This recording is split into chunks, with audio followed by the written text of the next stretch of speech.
All right. This will be a video on the road to a 1.49 that I ran.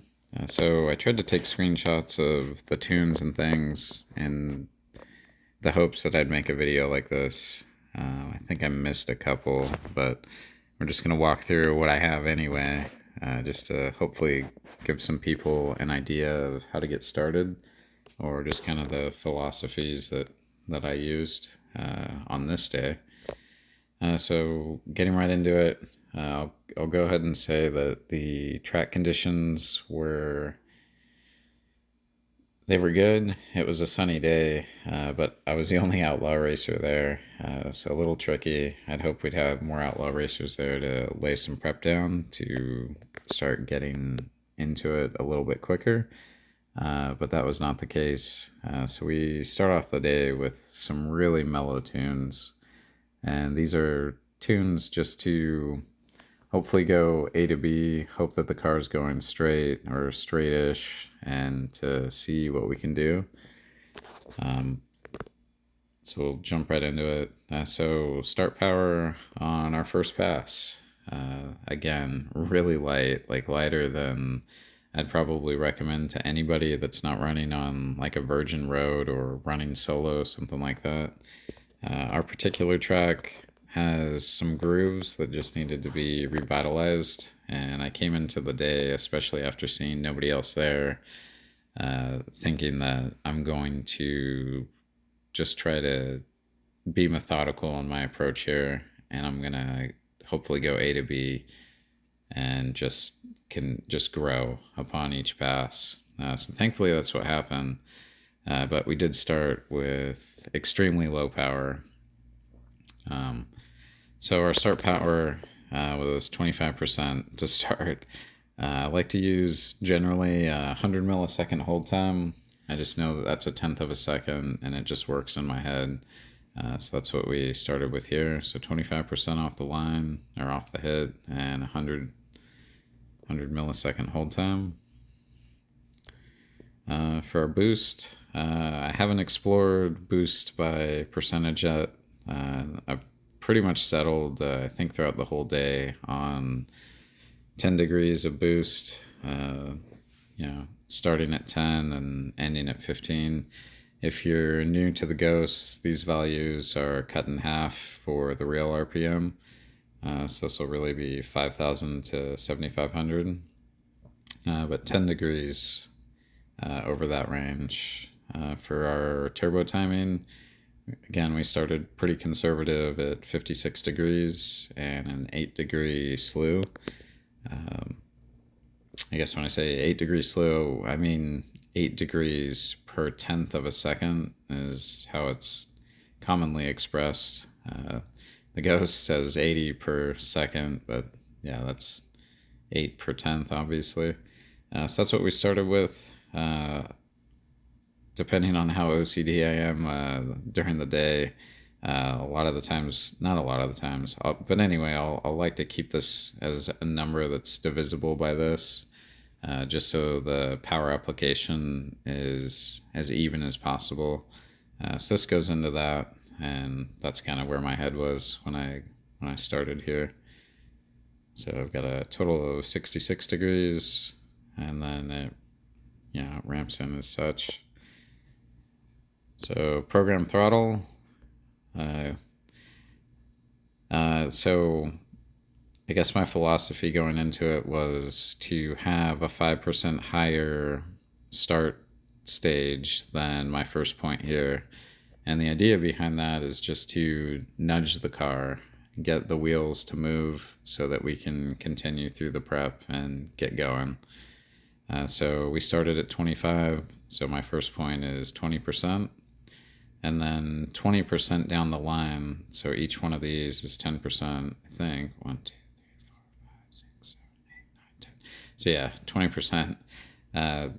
So I use this because it's easy to just look at, right? So I know the second line is 20%, and I take my initial point and go up 10% at the 20% mark. So we're going up 10% at the 20% mark, right? At the top, at the 80% mark, I go to 90% and then on to 100%. And this is just a simple and easy way to scale up my runs to try to gain some time. So we started with a very conservative 1.5 second 0 to 100 ramp. And so this is our first tune. So we got the race box working, which is great. I've had trouble with this thing going in the past, and I'll just talk about that briefly. But this right here is critical. I have to turn my car on, connect my phone to it, and sit there for sometimes several minutes, at least a minute, before this will connect and start dropping to anything close to 1 foot. So if you're using a race box, keep that in mind. This number is very important, and the accuracy. I mean, just as it suggests, the accuracy of the run, the smaller this number is, the more accurate it's going to be. So our first run, nothing to write home about, a 2.05, but it's a starting point. It went A to B, and it laid some prep down on the track, which is exactly what I needed it to do. Picture of the log. We held 7.39 volts because we're doing basically nothing. 426 amps, 3200 wattage, and 155-ish K. And again, only 66 degrees of timing. So on to our next one. We're just going to scale this by 10, essentially. So we went from 25 to 35. No change in our hold time. No change in our boost. Again, I think I kept that the exact same. We did bring our turbo timing up. So we were at 56. We brought it up to 65.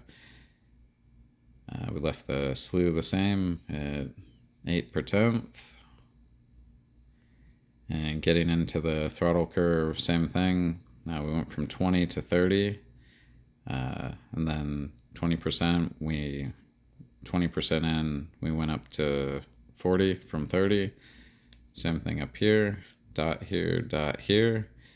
We kept the overall time, the 0 to 100, at 1.5 seconds. So again, just the same basic thing, and the next one will be 40, 50, on and on.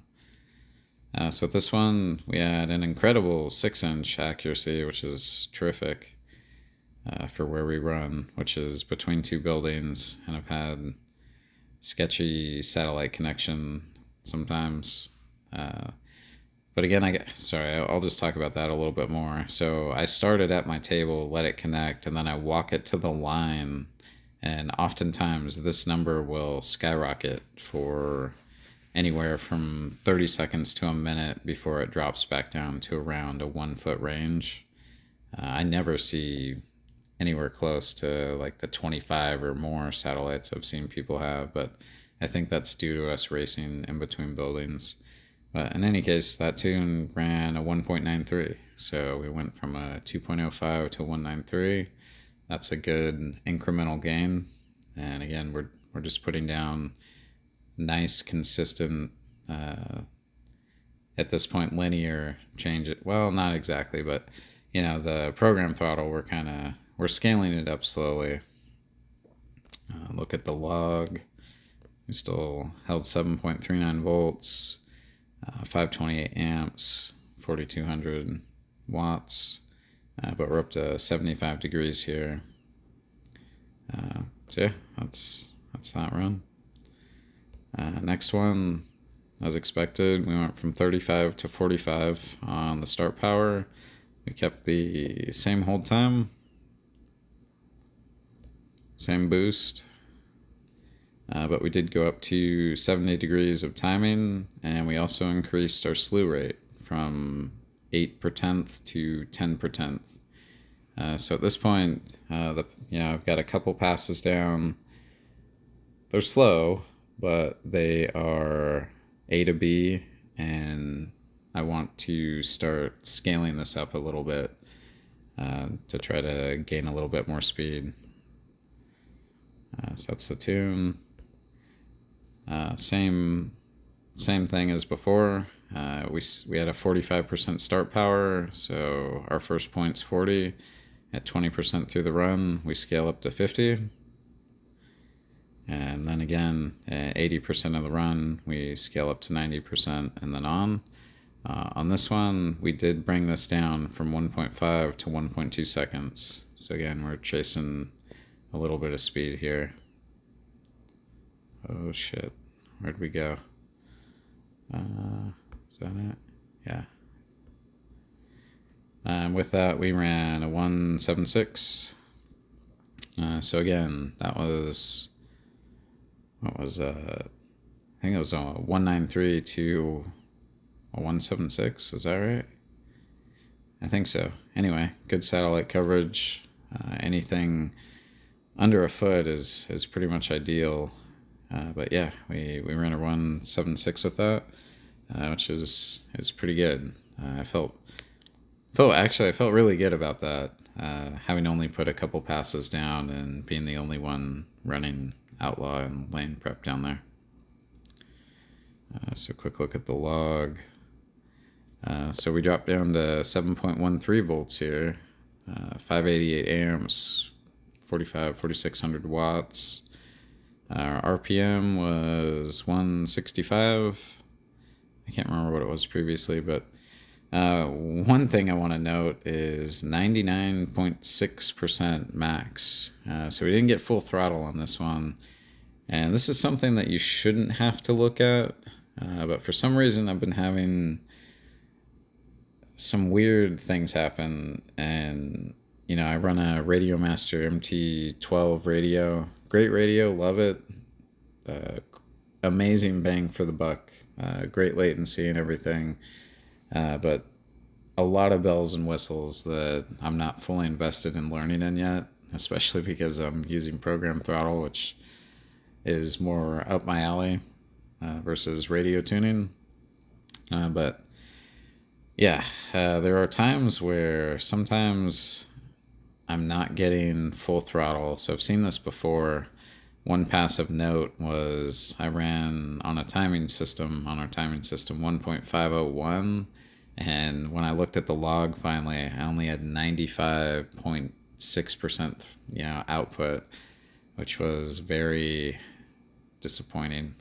But anyway, that's just me rambling, so we'll go ahead and move on.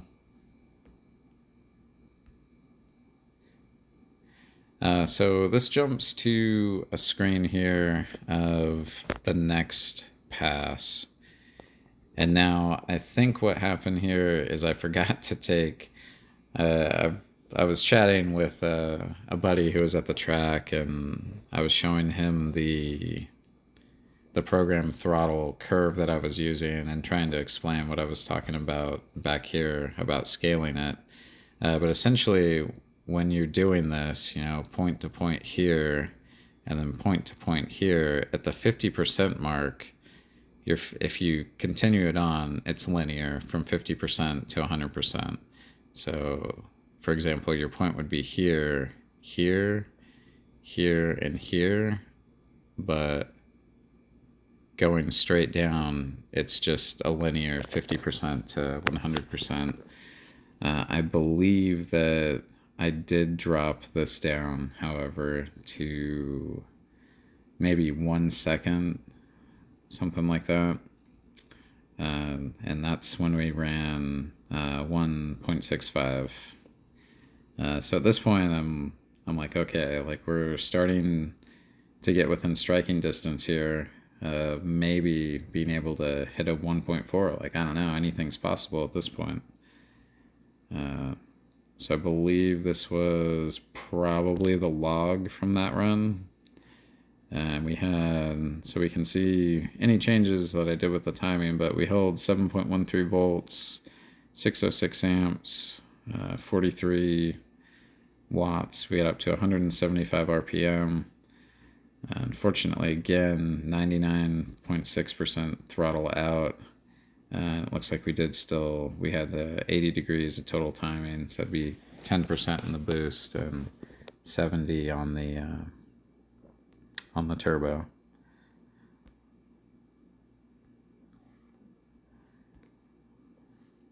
So this is where things started to get a little bit serious, I believe. So we went up to 65% start power, which is quite a bit. And this number right here on the start power is generally where I know the car could maybe hold it, maybe not hold it. And especially as the day goes on and the track starts to cool a little bit, um, I start wondering, is this gonna hook? Is this gonna hold? So this was quite a bit. We're still at 100 milliseconds, and the curve obviously has to change a little bit from here on out. So we'll just take a quick look here. So previous pass had 70 degrees, and we did end up adding 5 degrees here. We didn't change anything with the boost, but we also upped the slew rate. So again, playing with the slew rate and the chase for speed can be good or could be bad, but playing with this is kind of something when you're going for a personal best or whatever. You might play with this a little bit and see what happens. It might sag the battery down more and go slower. It might go faster. But we'll get into the program throttle tune if we can even see it here. So keeping with the theme of 65%, our first point here is 60%. Our second point is still at the 20% point. It's still up at 70. However, now when we get up here, rather than having our point at 80% throughout the run, 80% on, I believe that's the x-axis, whatever axis, this one, the horizontal one, we're all the way back at the 70% mark here where we put our dot. So this is kind of like more like a positive, I guess you would say, expo curve. Rather than going slow and up, we're now just going up. So 60%, 70%, and we're up to 90 up here rather than 80% through the run. We're now scaling it back to 70%, which is going to make the middle track quicker through the mid track, and then hopefully carry voltage out here. But if we scroll in, we can see that we're down to a 0.8 second 0 to 100. So while moving this point back might look like this is longer, because it is visually, when we scale this back, we are still going from this point to this point probably faster than we were previously. I guess we could have looked at these numbers and gotten a little deeper into that, but in any case, this is the next tune, right? So 60, 70, up to 90 here and onward, 0.8.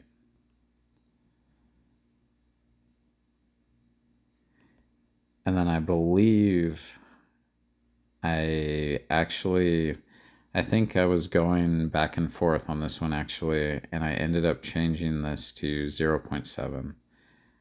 I believe this in my head was going to be my last pass. So again, the daylight was running out at this point, and I didn't know if this was going to hit or not.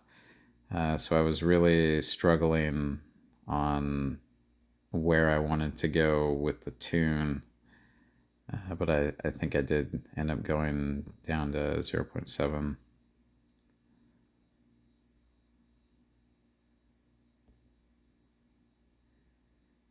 This is a picture of the pass, or I'm sorry, a video of the pass. So slow-mo video on this one. Let's see. I don't know if I turn that up, if that's going to change it.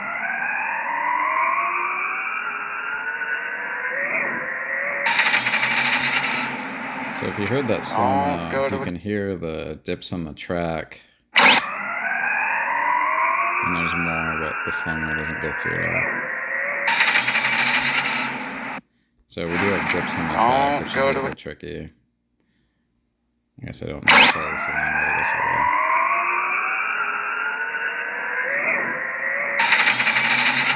will. So those skips that you can hear, those are the dips here. Yeah, that was the pass. I could have probably edited this video. I didn't think about that, but right over here in this portion, it's hard to see, but this is a concrete thing that comes out that gives a driveway over here. So I'm in the further lane over here, and generally I'm shooting to aim over here because this is all grass and this is death right here. But in any case, let's see. Do I not have the time on that one? I guess I don't even have the time on that one. So this must be... Where are we? Now I'm a little confused with the screenshots here, but... Yeah, this must be going into the next pass. Oh, you know what? That was the pass that didn't read on the race box. I'm sorry, that's right. That's what happened, I believe. But in any case, jumping into the next set, and I mean in that video, you can see that the sunlight the track's completely dark at this point. So time is running out here. So getting into the next pass, I decided to play with this number in hopes of trying to go a little bit quicker off the line and see if we can make some things happen. Didn't play with this at all because again, the track's dark, the temp's dropping, and I know it. Thankfully it's concrete, and my buddy David was temping the track for me, and it was dropping, but not rapidly like I thought it might be. So there's still some hope in there. So 65%, 80 milliseconds down from 100. Same 10 degrees, 75 timing. I believe we left this the same. Fortunately, I didn't get that screenshot correct. But I believe the slew was probably the same. But we change our throttle curve here quite a bit. So our first point, let's see.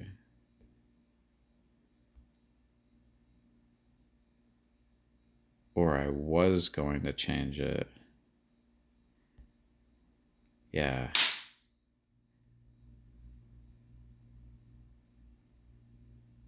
So let's see what happened here. I was going back and forth on the next tune big time. So it looks like I was gonna shoot for 60 all the way up to 80, and then up here to 95 at the 80% horizontal mark, but also a 0.6 ramp, which I've sent the car down before at 0.5, and it's taken it. But again, the track was dark at this point, so I think I loaded this up and decided I was just going to scale this up a little bit. Let's see.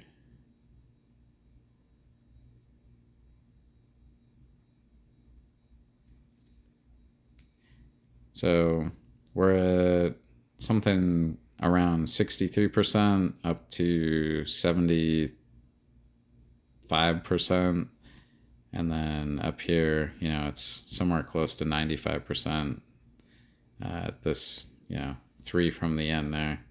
And a 0.8 second 0 to 100% scale up there. So let's see. Timing wise, we up this again to 13 degrees a second. That's the same.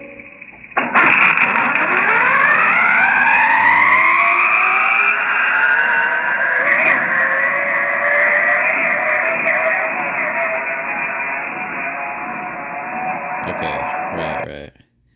Yeah, so you can see up here, it's it's been dark for a while. There's no sun down here. It's all the way down here. So I believe, yeah, this is what I was gonna shoot for our last pass.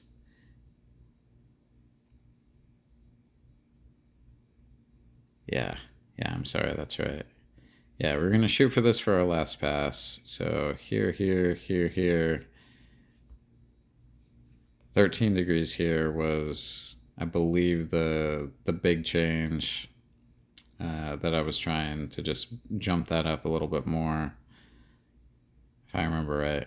Anyway, 75 degrees. Sorry, I'm like rambling, getting lost on what happened that day. But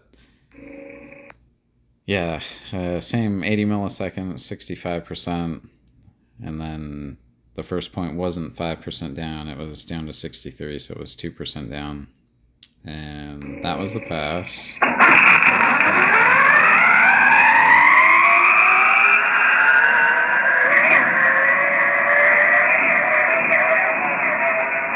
so you can really hear the car going through the dips over here with the slow-mo, which is great.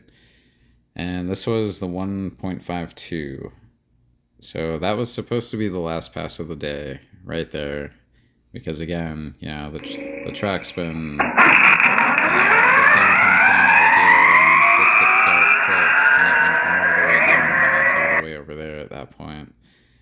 So that was kind of our shot right there, and we came up a little bit short. And at that point, I didn't know what to do. I was like, I can turn around one more. I can try to turn around one more pass, and then I just locked in on it, and I was like, okay, I'm gonna do it. I'm gonna try to turn this around as fast as I could, and we're gonna swing for the fences just a little bit more. So we loaded this up. We jumped from 65 to 67. We left it at 80 milliseconds on the hold time. So we knew at that point, we're a couple thousandths off what we're shooting for. And I'm like, okay, the track's even cold, it's cooling off even more. By the time I get this thing turned around, I'm going to just give this a tiny amount of change here and see what happens.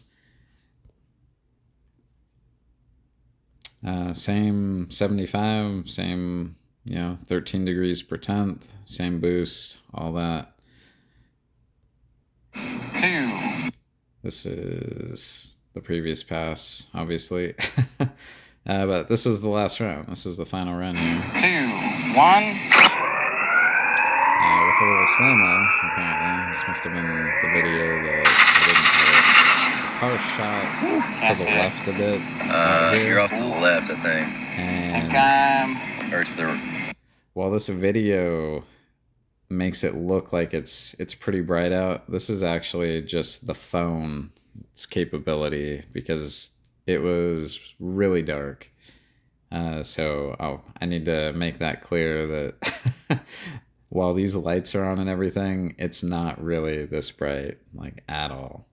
To the point where I had to walk down to retrieve my car because I literally couldn't see it. But anyway, yeah, that was the last pass. And this came up at a 1.49, which is crazy. I was beyond stoked. I was like, man, we did it. And then I scrolled over and it said 1.50, and I about shit myself because I'm like, man, like, that's crazy. Why is it doing that? I tried figuring out, like, how I could visually display, that it was a 149, but thankfully Aaron Klein and Yeti B, I was doing this all for a Ghost RC challenge with program throttle to get to 149, and they had seen before where this had scaled up a decimal point, 1.49. So I was like, man, like, that's crazy. Why is it doing that? I tried figuring out, like, how I could visually display, that it was a 149, but thankfully Aaron Klein and Yeti B, I was doing this all for a Ghost RC challenge with program throttle to get to 149, and they had seen before where this had scaled up a decimal point, and accepted my run because it was a 1.49. But yeah, on here, we've got the 14-inch satellite connection or accuracy and 13 satellites. So not the best connection here. I was definitely rushing. Like I said, like it was really dark out, and I believe when I started the run, it said 1.1 feet, and I guess it ended up reading after I heated the tires and flipped the car back over at 14. Uh, but that was good enough to go. So with this 14-inch versus the other times or the other passes and stuff, like this 1.15, I'm not sure if that's accurate. Because this should have been a slightly faster pass than this one that read uh, considerably quicker. But we had 9 inches there. So really, if you're using the race box, keep an eye on that. I think it's pretty critical to getting accurate results. 2, 1. So that's the fast version of it.